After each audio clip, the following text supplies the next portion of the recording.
이번 시간은 우리 지난 시간에 79회 근로소득 관리에서 연말정산 문제 하다가 시간이 되어가지고 이 종근무지 정산 내역 요 내용까지만 입력을 했었습니다.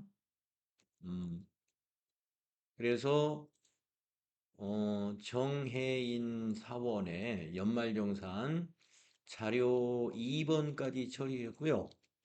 자료 3번부터 보면서 입력하도록 하겠습니다. 자, 교재 펴주시고 프로그램은 주식회사 로쏘로 로그인 하시고 인사급여로 들어가서 연말정산 근로소득 원천징수 영수증 메뉴에 가시면은 정해인 우리가 지난 시간에 했던 정해인 사원을 클릭하신 다음에 지난 시간에 우리 소득명세에다가 이 종근무지 입력, 요 대한상사의 내용을 입력을 했었습니다. 여기까지 잘 됐고요. 자, 이제 다음 자료를 보겠습니다. 자료 3번. 자, 자료 3번은 국세청 자료이고 신용카드 사용 금액에 대한 국세청 자료입니다. 자, 사용자가 정해인이면은 연말정산 대상자, 소득자 본인이 사용한 것이죠. 우리가 신용카드 사용 금액에서 입력해서는 안 되는 사용자가 형제자매예요. 형제자매. 예, 그래서 형제자매 거는 입력을 해서는 안 되죠. 자, 사용자가 정해인이고요. 본인이니까 일반 사용과 대중교통 사용으로 나누어서 신용카드 탭에 입력을 하겠습니다. 자, 그러면은 정해인의 신용카드 탭 마우스로 클릭하시고 네, 본인 정해인 불러져 있군요. 거기에 일반 사용 신용카드는 6번의 국세청 줄에다가 입력하십니다. 2,500만 원 이렇게 입력하시고 그 다음에 대중교통이 있었죠? 예, 쭉 가시면 11번에 대중교통 있습니다. 75만 원이네요. 예, 대중교통 국세청 줄에다가 75만 원. 이게 입력하시고 왼쪽으로 와서 여기 소개 소개 합계 2,575만 원 이것을 이렇게 여기 합계하고 확인해 보는 작업이 좀 필요합니다. 혹시 다른 줄에 입력했거라든가 또 숫자를 잘못 입력했는지 마지막으로 확인하기 위해서 소개에 있는 금액하고 합계하고 맞춰보시고 자 그러면 이것이 어디로 가느냐면은 정산명세의 특별소득공제 그 밑에 그 밖의 소득공제 41번 신용카드 등 소득공제가 2,575만 원 사용한 거에 대해서 148만 5천 원을 소득금액에서 공제해 줍니다. 다음 자료 의료비 자료가 그 밑에 있죠. 자료 3 밑에 네, 의료비 자료 국세청 자료 있습니다. 근데 우리가 어제 그 의료비에 대한 입력 내용을 여러분 앞에서 읽었을 때, 산후조리원의 의료비를 별도로 입력해라. 이런 자료 설명이 되어 있었어요. 예, 그래서, 지금 정소민, 본인인가요? 정소민이? 배우자인가요? 예, 장애인의 배우자. 그래서 배우자의 의료비입니다. 근데 산후조리원 의료비는 나누어서 입력을 해라 이렇게 했습니다. 그래서 이번에 올해 26년도에 출산이 있어가지고 산후조리원의 의료비를 지출한 건데요. 자 그러면 의료비 탭으로 가겠습니다. 자 정혜인의 의료비 탭을 마우스로 클릭하시고요. 예. 부양가족 관계 코드라는 셀에서 더블 클릭해서 그 환자를 불러내겠습니다. 정소민 네 클릭하시고 확인 네 배우자네요. 자 상호는 거기 저 국세청 자료의 경우에는 병원의 이름이라든가 사업자 번호가 나타나 있지 않죠. 그래서 이건 비워두면 됩니다. 그리고 의료증빙 코드를 국세청으로 선택을 해줘요. 그리고 건수는 한 건. 지급액은 이제 산후조리원 거 빼고 350만 원 일반만 입력을 해봅니다. 이렇게 해주시고, 네, 오른쪽에 해당되는 거 없으니까 내려와서 또 한 번 다시 배우자 정소민을 다시 부양가족 관계코드에서 선택하시고 상호 사업자 번호 지나가고 의료증빙 코드를 국세청으로 해줍니다. 역시 건수 한 건. 여기서 한번 300만 원을 근데 300만 원 입력이 되겠죠. 근데 200만 원만 입력을 해야 돼요. 왜 그러냐면은 산후조리원의 의료비는 1회당 200만 원만을 우리가 적용을 해주거든요. 산후조리원이 이제 그 시설에 따라서 다양하니까 금액이 아마 이제 200만 원으로 이렇게 에, 한도를 정해놨어요. 근데 여기서 지금 한도 체크가 안 되니까 우리가 200만 원으로 고쳐서 입력을 해야 됩니다. 의료비에서 이 고쳐서 입력해야 되는 게 산후조리원 200만 원하고 그다음에 여기 안경,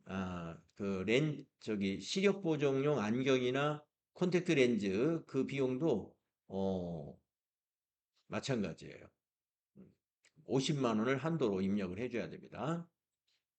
자, 그리고 여기는 산후조리원 해당 여부에다가 동그라미로 이렇게 해줘야 되겠네요. 네, 이렇게 동그라미 반영하시면 됩니다. 이렇게 나누어서 입력을 합니다. 그러면 이제 550만 원 밑에 합계 나오죠.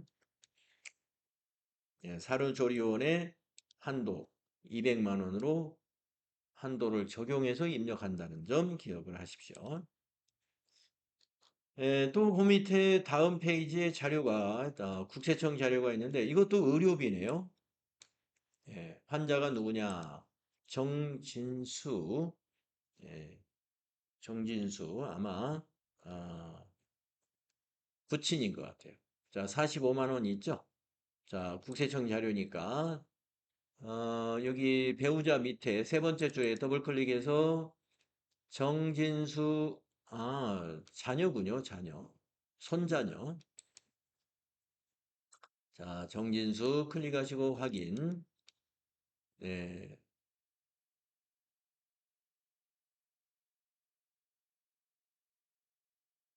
그 다음에 의료증빙코드 1번 국세청. 네, 1번 국세청 하시고 건수는 한 건으로 하신 다음에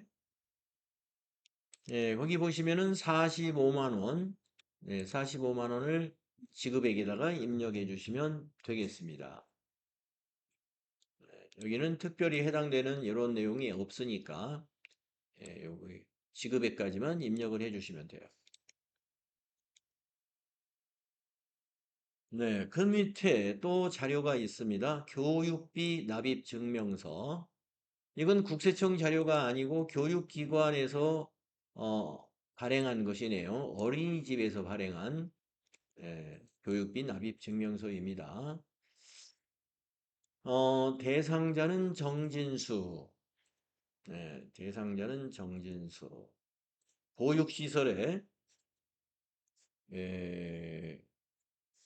60만 원 교육비 납입 증명서가 있습니다. 자, 그러면은 교육비 세액공제 적용을 받을 수 있거든요. 그래서 여기 소득공제 탭을 마우스로 클릭하시고 소득공제에서 마우스 오른쪽으로 스크롤을 쭉 해보시면은 요 스크롤을 쭉 하면 오른쪽에 의료비 지나서 교육비 하얗게 보입니다. 거기에 정진수 구분을 클릭하신 다음에 취약 전 해줍니다. 취약 전. 그리고 위에가 여기가 국세청 자료이고 그 밑에가 일반이에요. 그러니까 이 취약 전이 지금 두 줄이 윗줄 아랫줄이 있잖아요. 아랫줄에다 입력을 해주시면 돼요. 아랫줄에 여기 있는 60만 원 입력해 주시면 됩니다. 취약 전 아동의 어린이집, 유치원 이런 교육비 세액공제 적용을 받을 수 있어요.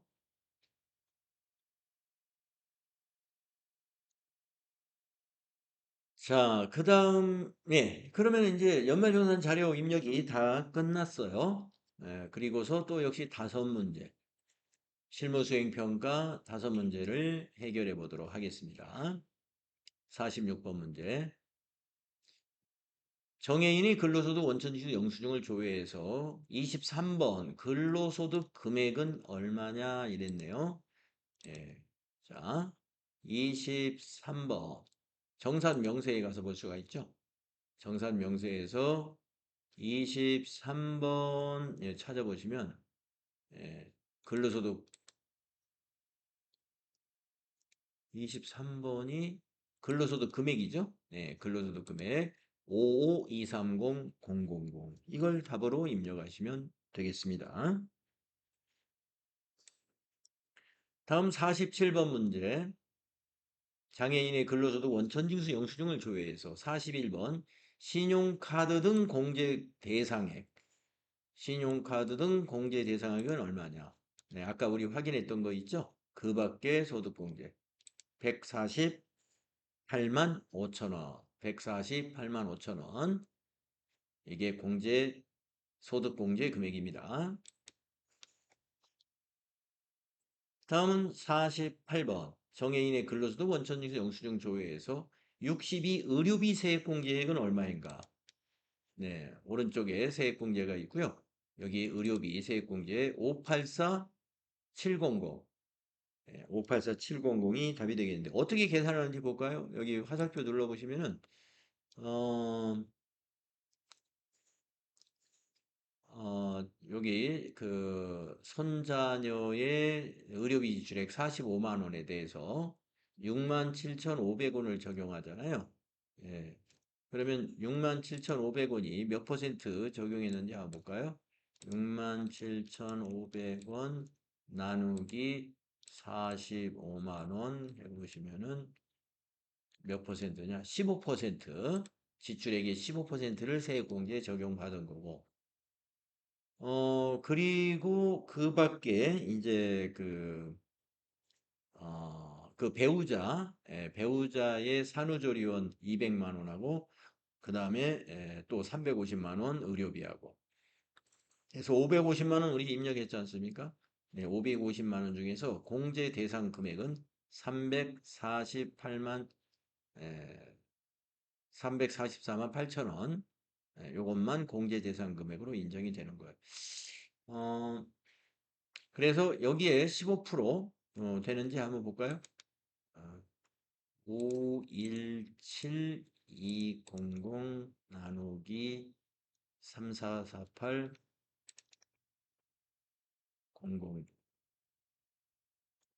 예, 15% 예, 적용받았습니다. 그러면 요 공제 대상 금액이라는 건 어떻게 그 밖에 공제 대상 의료비는 어떻게 구해지느냐? 의료비 지출액 550만 원에서 총 급여의 3%를 뺍니다. 총 급여의 3%를 연 700만 원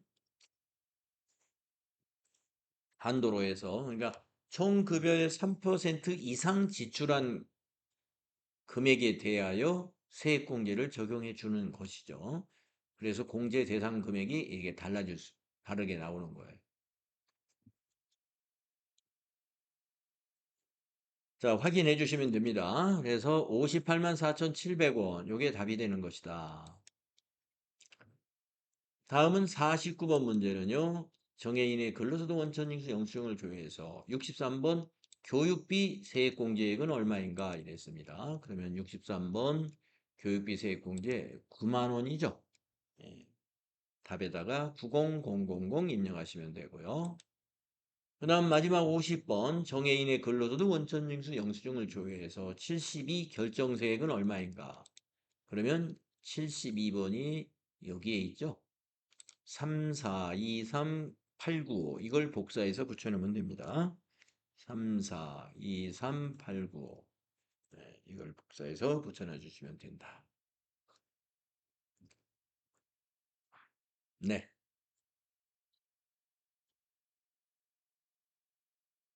자, 우리가 이렇게 해서 79의 문제 근로소득 관리까지 우리가 한번 해봤습니다. TAT 2급의 출제 내용이 문제 자체가 길다 보니까 한번 풀어보는데 시간이 꽤 많이 소요가 됩니다. 자, 이제 80회로 넘어가서요. 80회 이론 문제 한번 먼저 풀어보도록 하겠습니다. 지난번에 79회에서 이론이 FAT 1급하고 어떤 정도 차이가 나는지 이제 감을 잡으셨죠. 자, 80회 문제 한번 볼까요? 다음 중 선생님의 질문에 대하여 바르게 대답한 학생은 자, 선생님이 회계 정책의 변경에 포함되는 예를 한 가지씩 발표해 보세요. 그랬어요. 자, 우리가 이 부분을 어디에서 배웠냐면은 이제 우리 추가된 이론이라고 하면서 회계의 변경이라고 하는 부분이 있었어요. 한 장짜리. 그 회계의 변경에는 정책의 변경과 추정의 변경으로 구분해서 공부를 했습니다. 그 정책의 변경 사례로 두 가지를 여러분에게 기억하시라고 그랬는데 회계 정책의 변경의 사례 첫째가 재고자산 평가 방법이에요. 재고자산 평가 방법, 선입선출, 후입선출 이런 평가 방법이 있죠. 이것을 변경하는 건 정책의 변경입니다. 두 번째 사례는 유가증권 매입단가 산정 방법, 즉 평가 방법이에요. 이것도. 유가증권 주식이나 채권을 말하는 거죠. 매입단가 평가를 하는 방법. 이것을 변경하는 것도 정책의 변경이다 그랬습니다. 자, 그러면은 민주가 뭐라고 그러냐? 재고자산 진부화 여부. 진부화는 추정이라고 그랬어요. 틀렸고. 태연이 재고자산 평가 방법의 변경은 회계 정책의 변경으로 변경에 해당됩니다. 태연이가 맞은 거죠. 도영이 우발부채의 추정은 회계 정책의 변경에 해당됩니다. 우발부채도 추정의 변경에 해당이 돼요. 우발부채는. 그 다음에 감가상각자산의 내용연수의 변경이 해당됩니다. 감가상각과 관련된 변경은 모두 추정으로 봅니다. 그래서 여기서는 재고자산 평가 방법이다라고 답변한 2번 태연이가 답이 된다.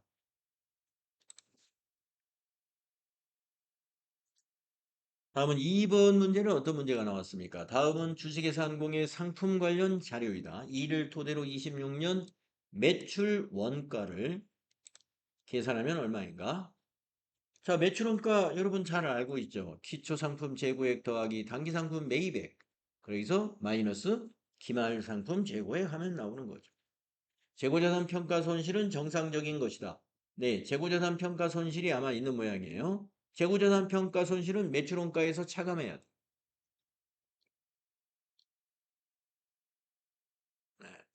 매출원가에 가산하죠. 차감하는 게 아니라 실수. 재고자산 평가 손실은 매출원가에 더해지는 겁니다.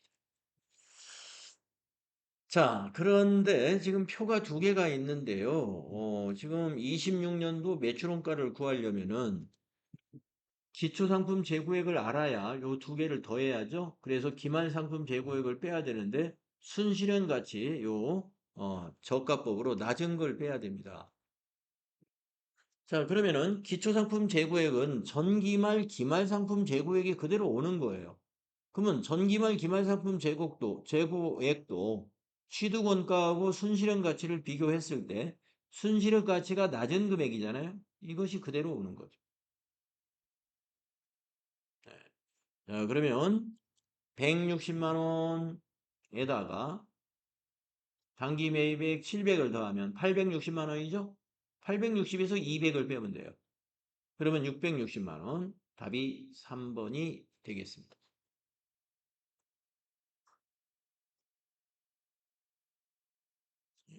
그래서 3번이다.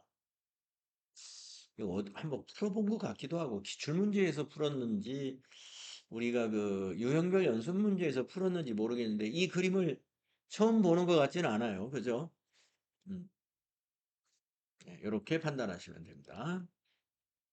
다음이 세 번째 문제. 다음은 주식회사항공의 매출채권 대손과 관련된 자료입니다.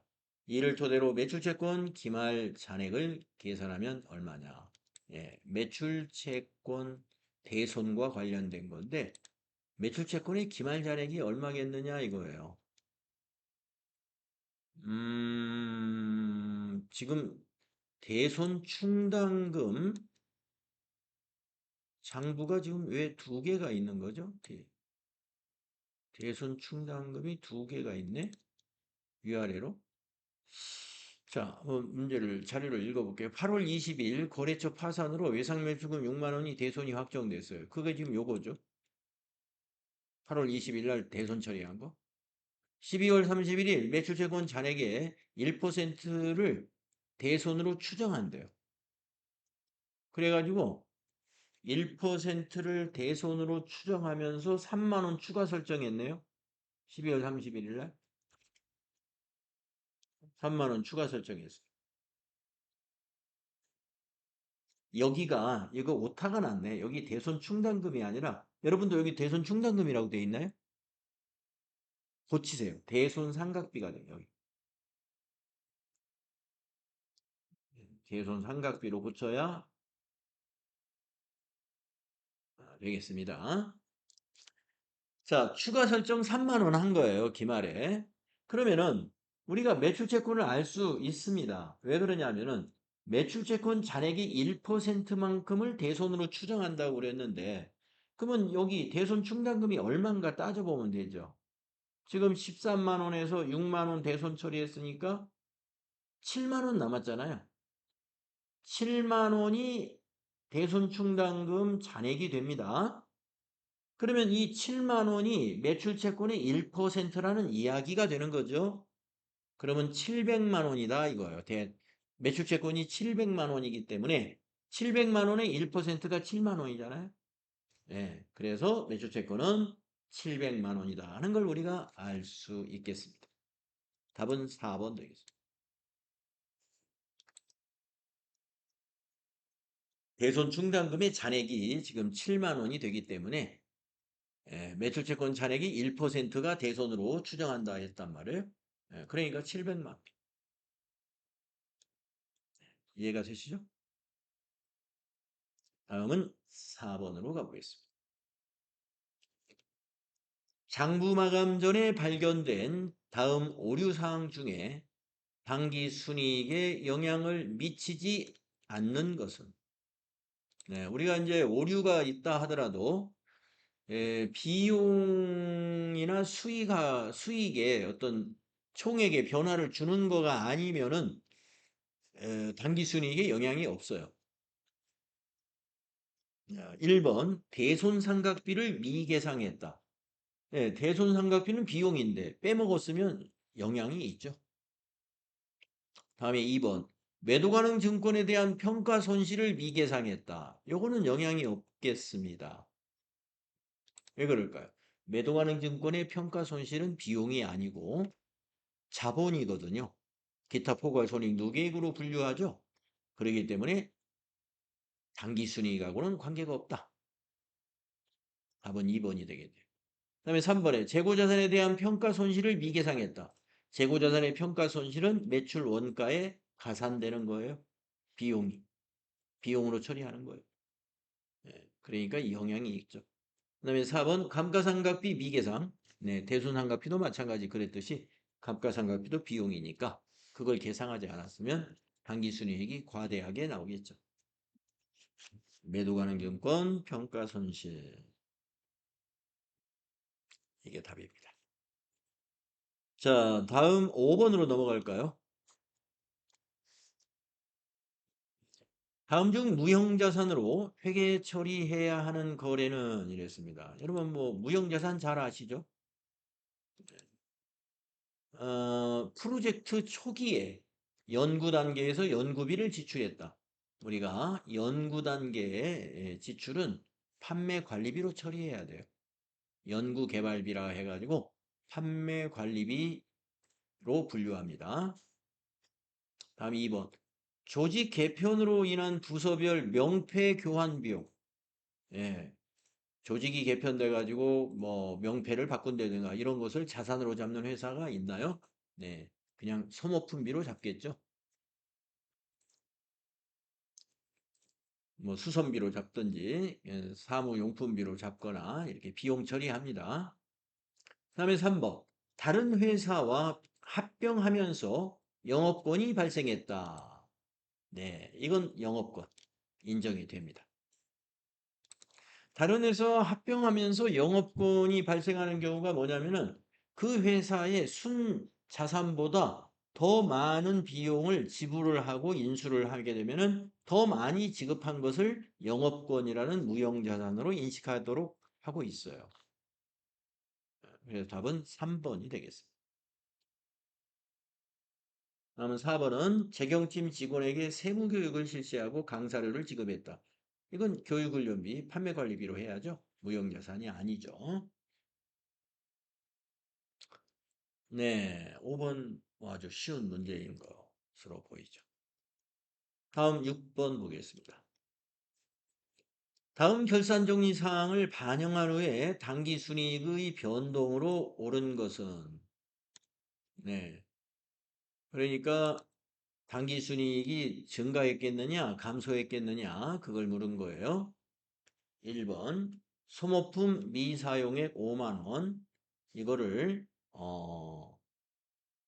반영을 했을 때 어떻게 되겠느냐. 자, 소모품 미사용액을 전부 비용 처리했다가 미사용액을 자산 잡으면 어떻게 되겠어요? 비용이 취소되잖아요. 그러니까 이거는 5만 원 당기순이익이 증가하는 겁니다. 미사용액을 자산으로 잡아두게 되면은 비용에서 분계가 이렇게 되죠. 차변의 소모품 5만 원, 대변의 소모품비 5만 원. 예, 비용에서 5만 원을 차감하잖아요. 그러니까 당기순이익은 증가되는 거죠. 그 다음 두 번째, 이자 수익 기간 경과분을 발생해야 돼요.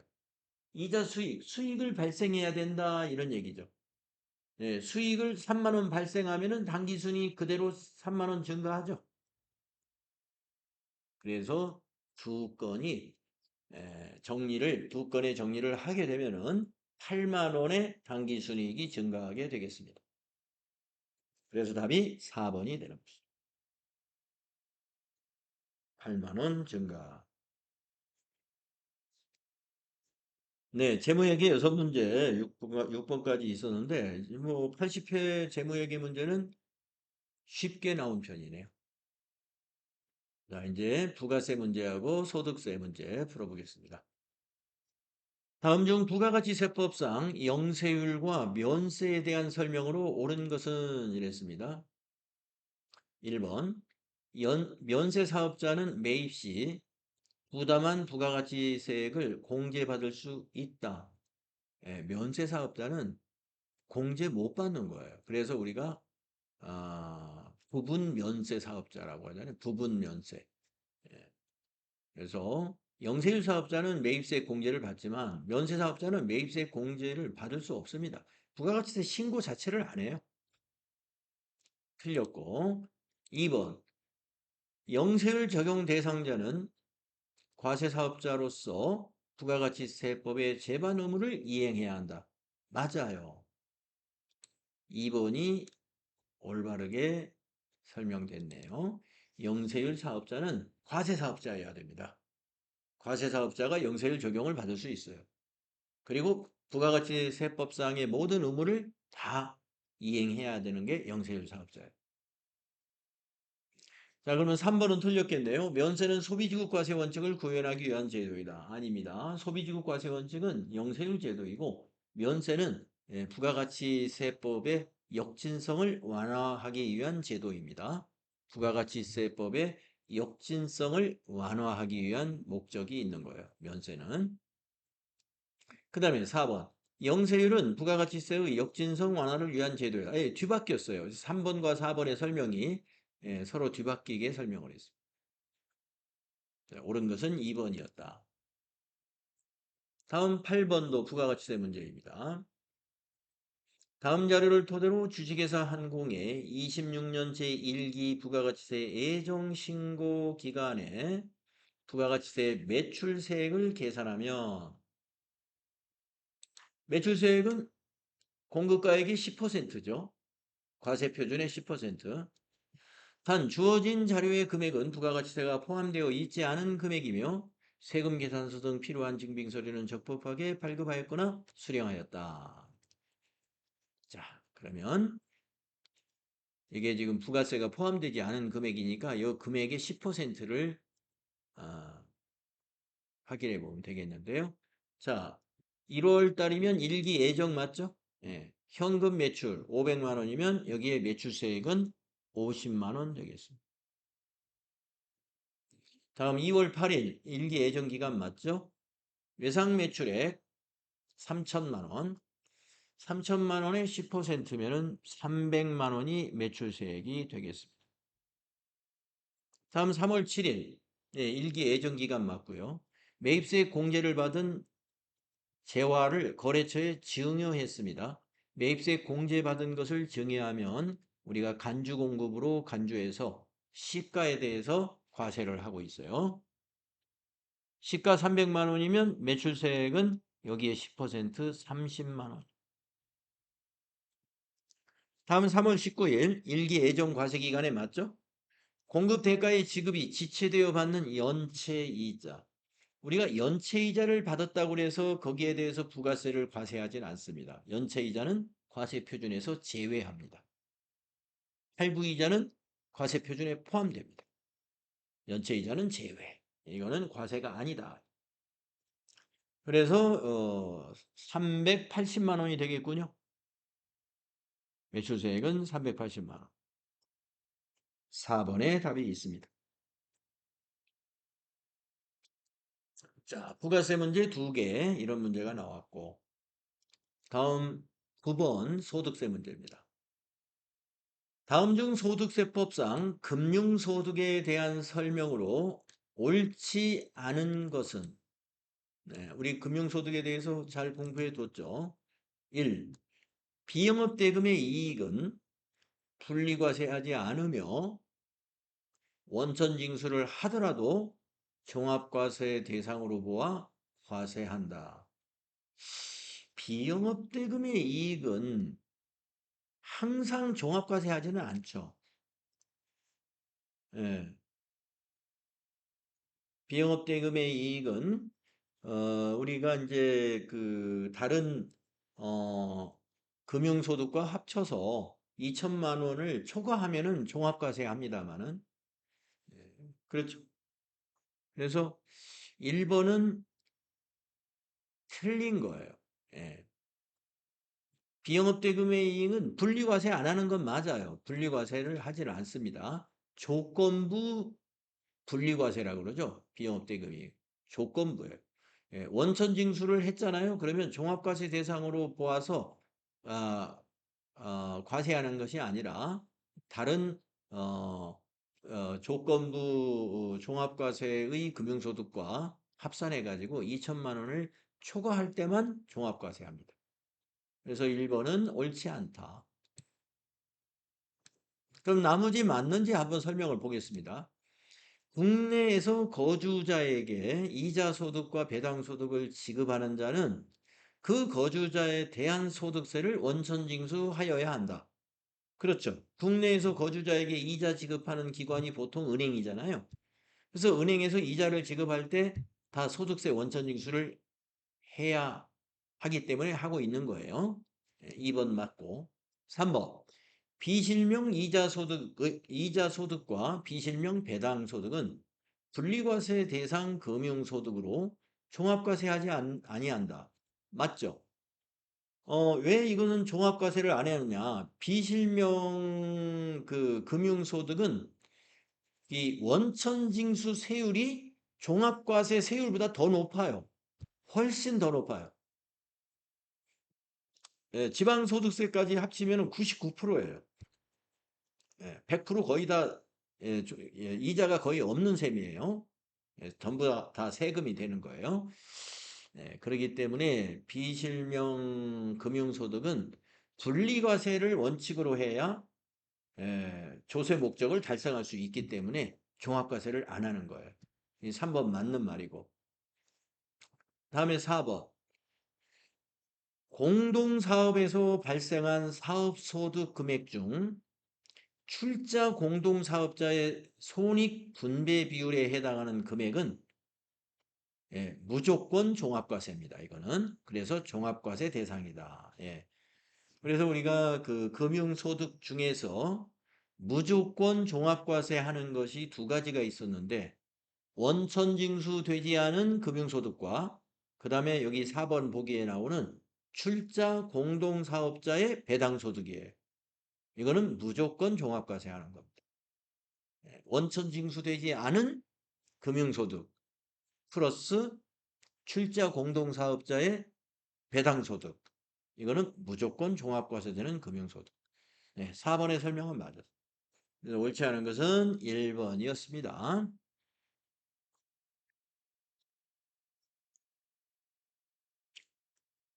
다음은 마지막 10번 문제, 소득세 문제입니다. 다음 자료를 토대로 거주자 김한공 씨의 26년도 종합소득 금액을 계산하면 얼마인가?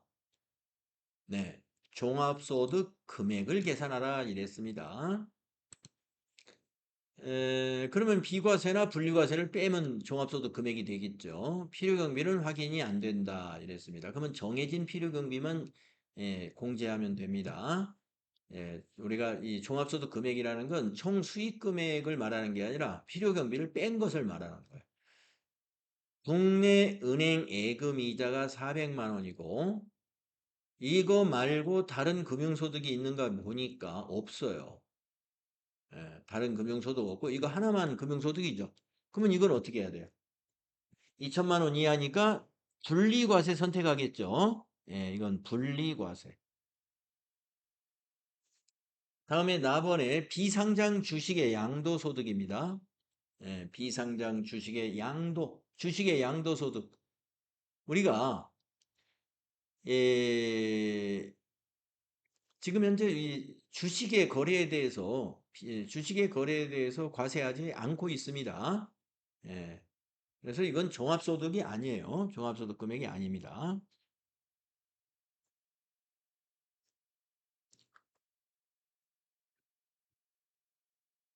그리고 이제 이것을 만약에 과세를 한다 그러면 양도소득으로 과세를 하겠죠.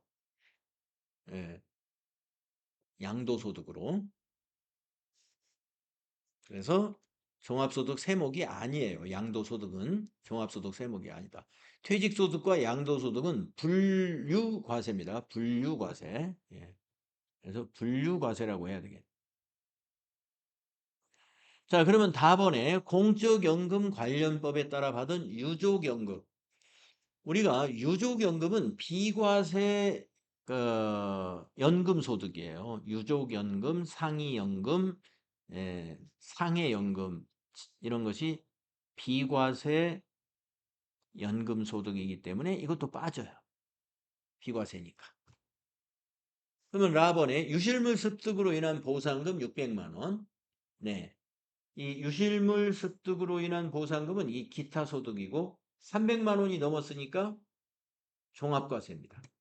그러면 필요경비를 얼마를 인정을 받느냐? 유실물 습득으로 인한 보상금의 필요경비는 실제 필요경비밖에 인정을 안 해줘요. 그런데 아까 질문에서 뭐라고 했냐면은 실제 필요경비가 확인되지 않는다. 그러면 인정을 못 받는 겁니다. 따라서 이 사람의 종합소득 금액은 맨 끝에 있는 그냥 600만 원이 종합소득 금액이 되겠습니다. 1번. 네, 10번. 10번과 같은 문제 자주 나와요.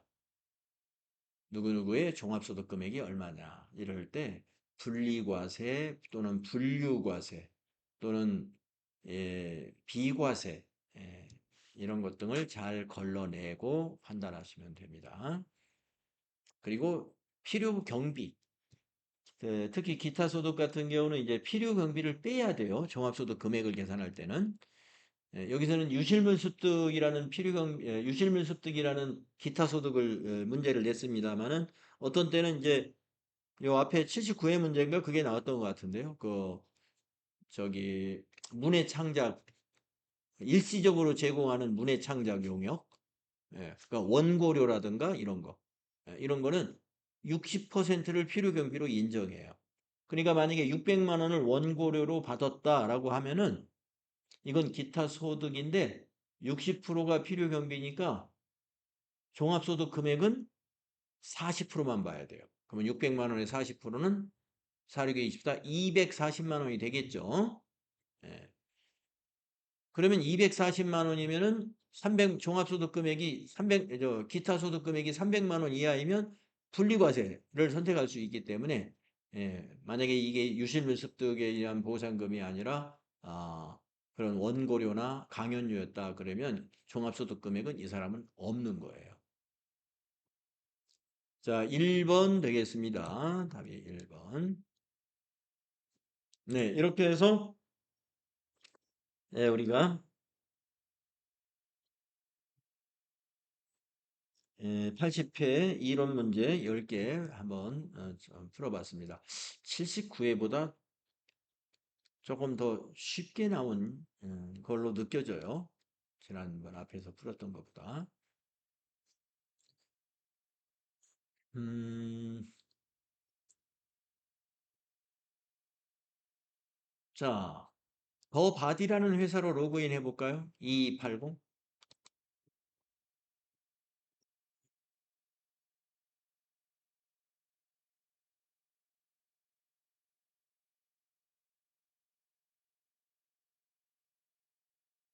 80회 더 바디.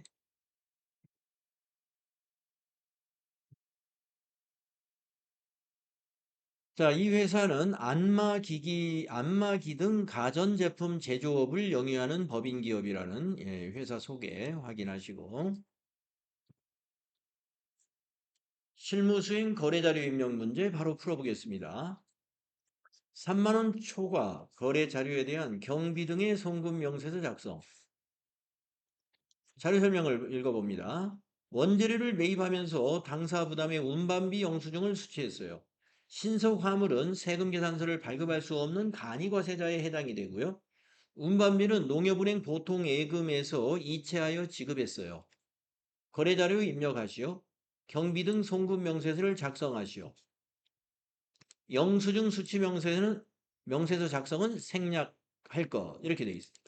두 가지를 해야 되겠죠. 거래자료 입력하고 경비 등 송금 명세서까지만 작성합니다. 자, 그러면 요걸 조심해야 돼요. 원재료를 매입하면서 운반비를 지출했다.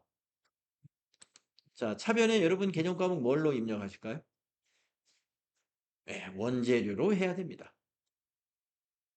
이걸 운반비로 하게 되면 틀립니다.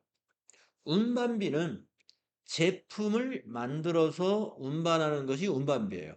그게 판매관리비 운반비인 것이고 원재료 같은 것을 매입하면서 우리 회사가 부담하는 운반비는 원재료의 취득 원가, 원재료 취득과 관련된 모든 비용은 원재료의 취득 원가에 포함시켜야 되죠. 그래서 이거는 원재료로 회계 처리해야 됩니다. 그래서 일반 전표에다가 차변의 원재료, 대변의 보통예금 입력하면 되겠습니다. 자, 일반 전표. 날짜가 1월, 영수증 날짜가 1월 5일이죠? 차변의 원재료 해야 돼. 거래처 적용 생략하시고 25만. 대변은 103번 보통예금이고 은행은 농협은행 코드 입력해야 돼.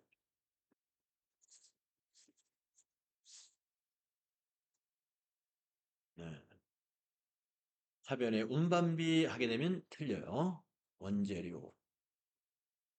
자, 그 다음에 이제 경비 등 송금 명세서 작성하러 가는데요. 그때 이제 작성을 할 때 은행 정보를 이걸로 해야 돼요. 여기 있는 은행, 우리은행, 요 계좌. 예, 이재훈에게 송금한 거예요. 자, 그러면은 결산재무제표에 경비등 송금 명세서 클릭하셔가지고 날짜 1월 5일이죠. 2026년 01 법인명은 신소과금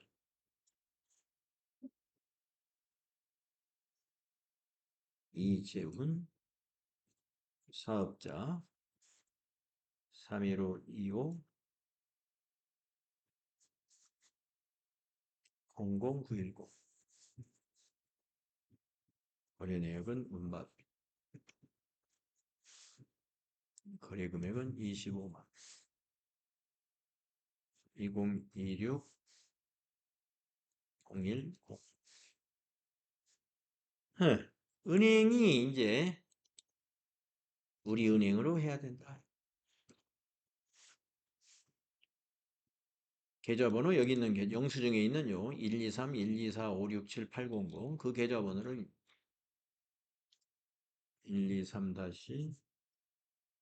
124, 567 80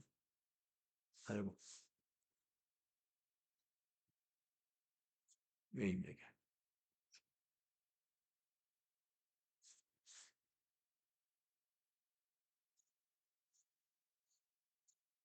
네, 이렇게 한 줄 넣어주시고 저장하기 눌러야 됩니다. 경비등 송금 명세서는 저장을 해야만이 이것이 보관이 되거든요. 저장하기 예 해서 확인 이렇게 눌러주시면 예. 1번 문제 정리가 됐습니다. 자, 다음 시간에 쉬었다가 여기 2번부터는 다음 시간에 이어서 하도록 하죠.